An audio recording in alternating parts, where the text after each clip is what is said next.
Hello, everyone, and welcome.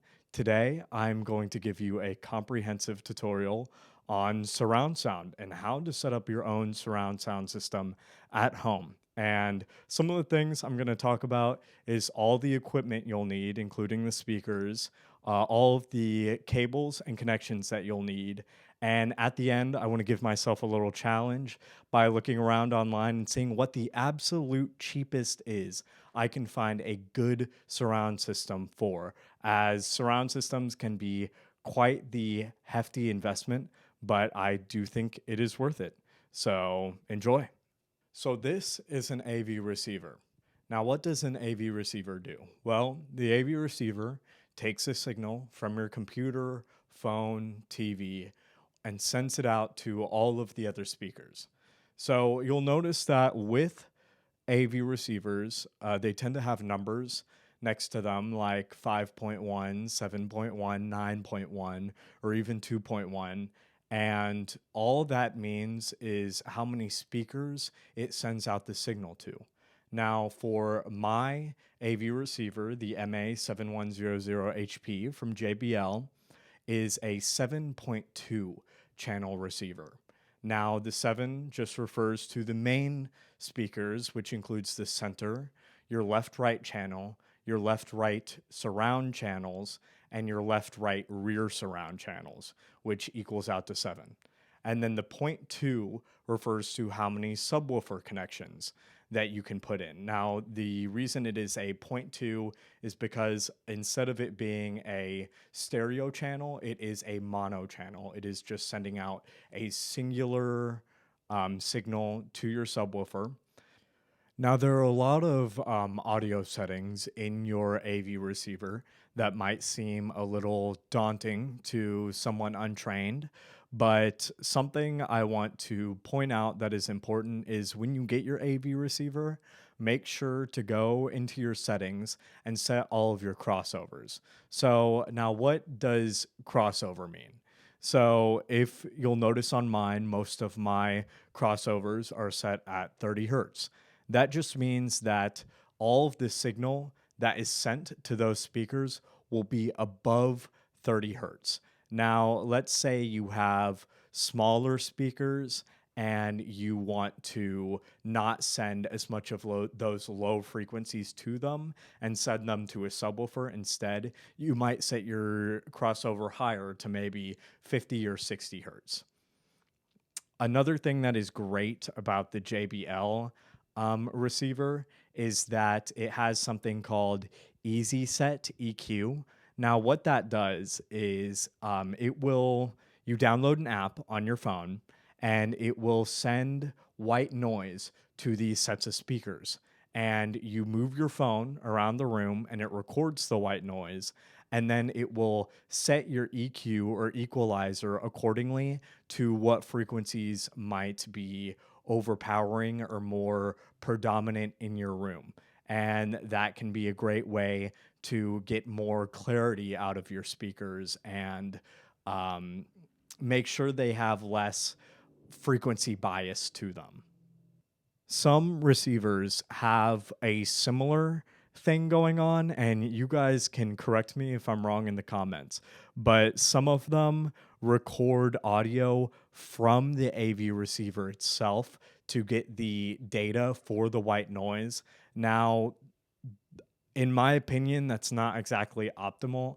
If you have a cheaper receiver, older receiver that has that feature, but it doesn't connect to your phone or an external microphone, then it's not exactly picking up the data it should be from your listening space. The idea is that if you send white noise to an external recording device, you can record that audio from where you will be listening to the sound from. But if it records from the receiver itself, I tend to be a little bit more weary about what exactly it's doing to your equalizer. And I would recommend probably not doing that and just setting your EQ based on ear and what your preference is for listening to audio. Now, if you look at some of the modes on the AV receiver, you might see 2.1, 7.1 native, 7.1 Dolby. Receiver has Dolby Atmos, so that's what I use for mine. Just make sure to set it to the correct mode in order to hear the audio from all of your speakers. Okay, now we get to talk about the fun part, which is the speakers themselves. So for my setup, I have a pair of two Klipsch towers, a Klipsch center, two Klipsch surrounds, two Yamaha rear surrounds, and a monolith 16-inch subwoofer.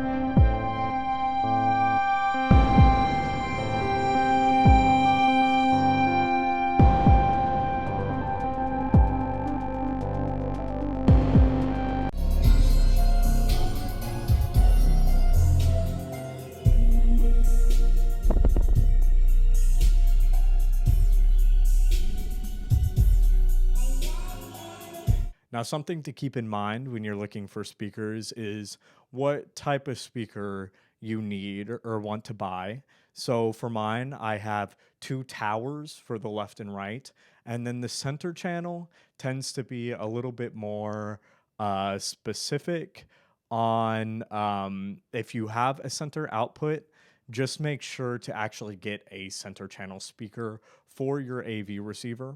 Now, it's been debated if center channels are actually fully necessary.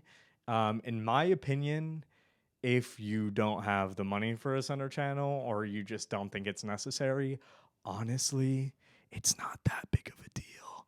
It really doesn't do a whole lot. The center channel is mostly just for pushing out like vocals when you're listening to movies. If you're listening to music, I would say it's less important because all music audio, especially like if you're listening to Spotify, isn't actually surround audio. It is just stereo audio. So whether or not you need the center channel, I'd say is more up to you and what your specific needs are.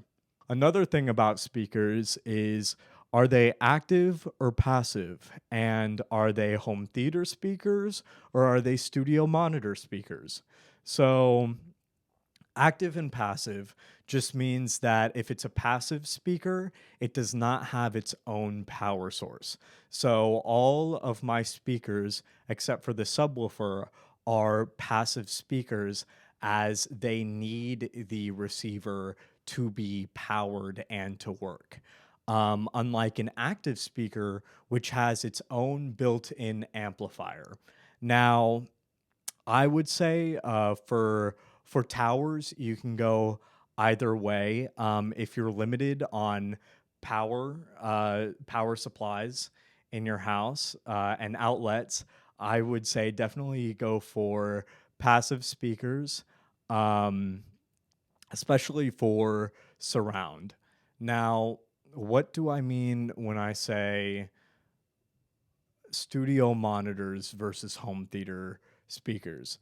So, studio monitors tend to be for just mixing and mastering audio and using it for DAWs. You can use them to listen to music too. I'm just generalizing here, but the big difference in the two is that one, studio monitors usually always have amplifiers built into them and their own power source.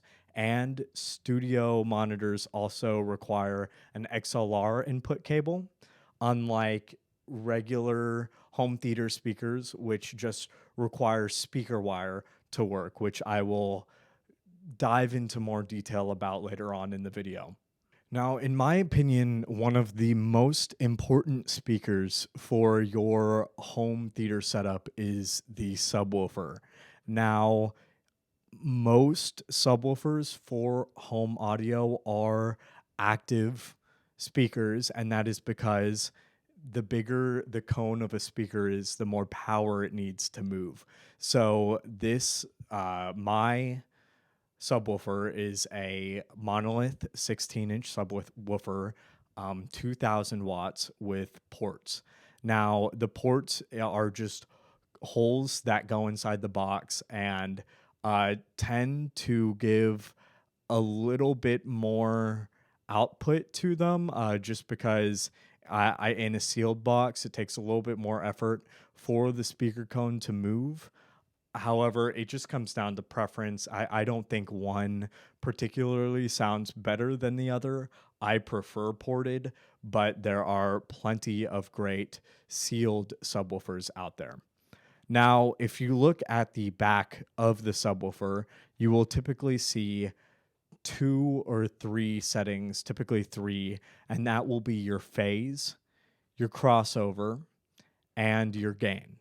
Now, the gain just controls how loud you want the subwoofer. Don't crank that too high because it is actually fairly easy to blow out a subwoofer yourself. If you crank the gain all the way up and have something at loud volume, it just takes one bad signal and then you're out, however many hundreds of dollars you spent on your subwoofer.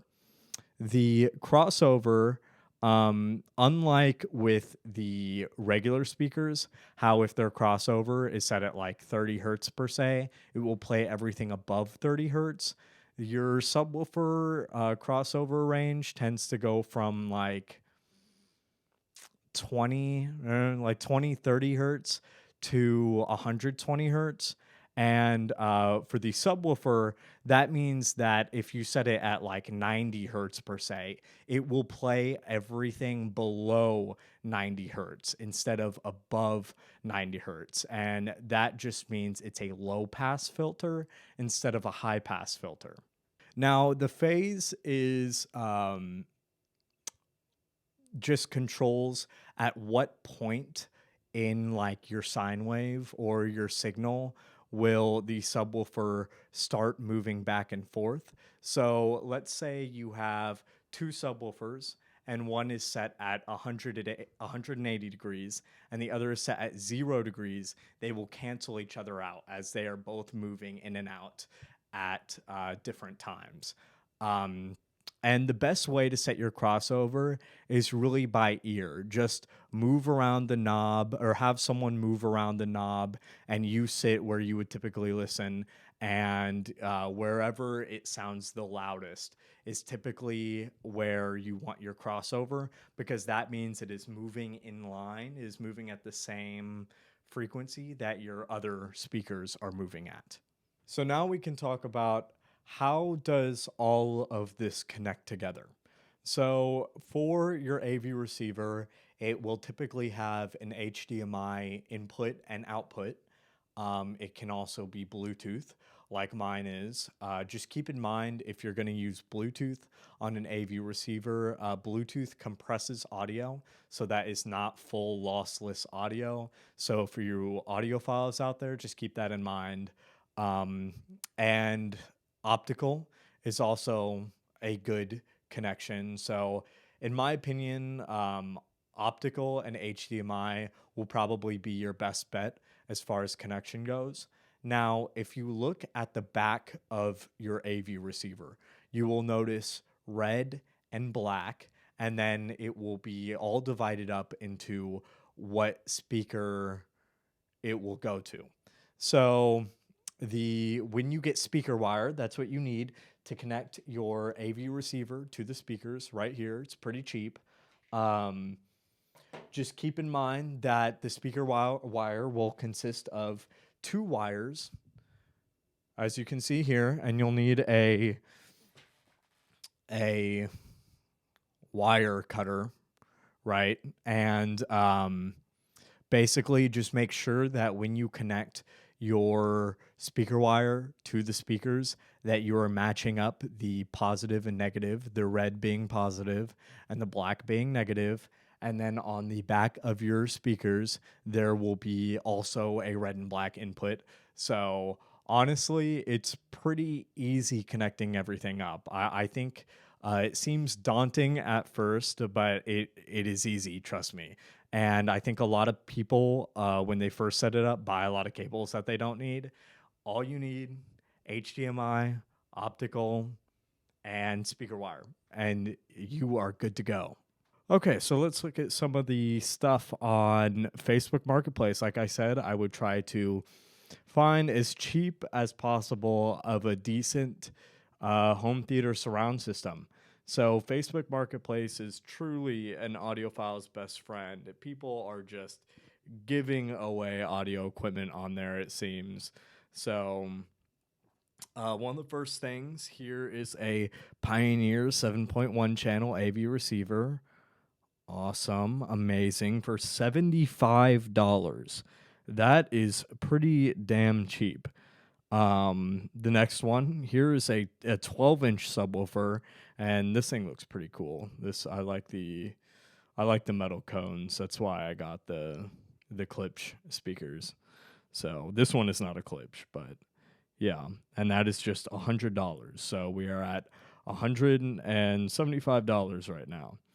And then the next one, the Cypress speakers are pretty dope. I love they have carbon fiber cones, it looks like. So, and you get 2 towers, your left and right surround. Those might be for the towers actually, but I'll make an exception. And a center channel for $600. And your towers are they have an amplifier in them too, so that's pretty sick. So you can really push some power out of these, it looks like, and they're ported. So yeah, awesome. So altogether, we are talking about a whole 5.1 channel surround system for $775. So yeah, thank you guys for listening. Hopefully that was a comprehensive and somewhat cohesive video. I'm not the best sometimes at explaining things, but yeah, so like I said, Facebook Marketplace is an audiophile's best friend, and you can get some cheap equipment on there. And so I hope you guys invest in a surround system, as if you play your cards right. Hi.